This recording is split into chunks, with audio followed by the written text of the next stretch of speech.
I think we have this impression that children with heart conditions don't always get the full normal life, but Richard played sports. He had great friends. He loved to party just like every other college student. He didn't let the heart condition define him. He wanted to be known as just Richard, not Richard with the heart condition. We had a great childhood growing up, very close. I have an older sister. I have my older brother, Richard, and then my brother, Brian, and I are twins.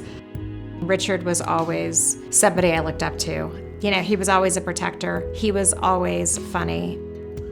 He was born with truncus arteriosus and a hole in his heart. But Richard took every advantage of every opportunity he had to live life.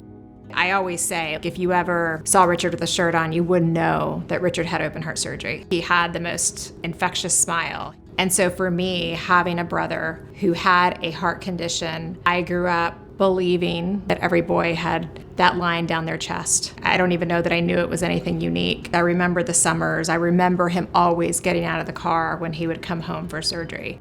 His last one was when he was 41. They were replacing one of his valves. A nurse came out and leaned over to my mother and said, "Your son is not coming off the bypass."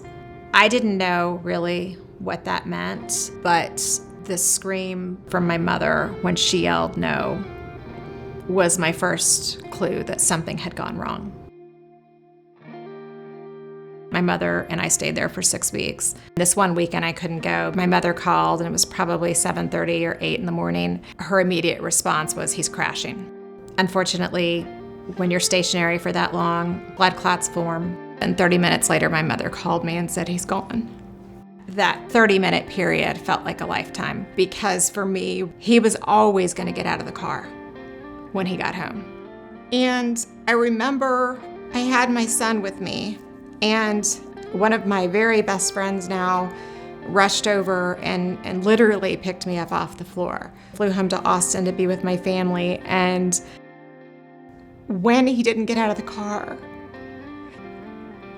that was when I realized that he was really gone. Like, he didn't come back. And I remember screaming, like, I want him to get out of the car. It is the first time in my life that I have understood what suicide is about. It's never about wanting to die. It's about not wanting to live through pain.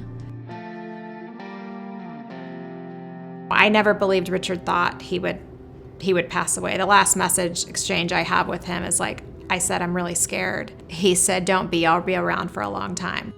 And I still have that text message because it's just how he and I lived. The day that he died, we posted on Facebook, we had mothers reach out to us who we didn't know. "So sorry to hear about your brother. He was so good to us when my child had surgery. He stayed with us the first day. Every time the doctors came out and gave us medical updates, Richard would explain what it was. He got to meet our son." All these stories of this, like, things that we never knew, things he never asked for attention for. That was the only thing that was going to carry me forward, is finding out that he had done this, knowing that there was a way I could continue honoring him. The Ollie Hinkle Heart Foundation has been that source of a community and just someone to talk to. We never really set out to do what we're doing today at the Ollie Hinkle Heart Foundation. At the time, it was a way to keep our minds busy. It started giving us this feeling of purpose. The pain and suffering of losing a child, how hard that is, it's something you'd wish on nobody. But I think we also had the opportunity to see the good in the world.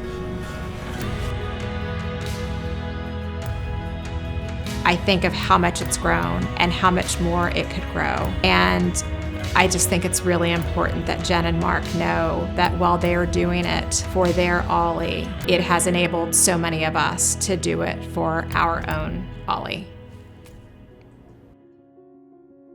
So I met my husband just over 3 years ago.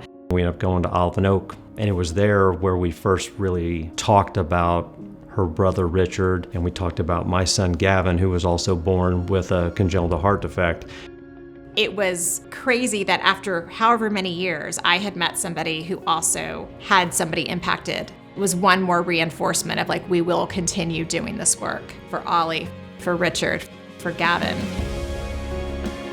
Once he gets to a point where he fully grasps and understands the situation, I want Gavin to be involved like Richard was. It was a few years into it that Jen said, I want to start adding focus on the mental health aspect. It's not just the physical condition, just also the mental toll that it takes on you. We have offerings for families depending on what their needs are, and for some, it's a financial need. For some, it's mental health support. And for some of them, it's just they're looking for community and they're looking for other people who understand what they're going through. It was very healthy just being able to talk to people that have gone through a situation like this. Jen and Mark extended their hearts out to the community in the worst times of their life, and I don't know if I would be here without it. You see the work they're doing, you hear the numbers of people they're helping.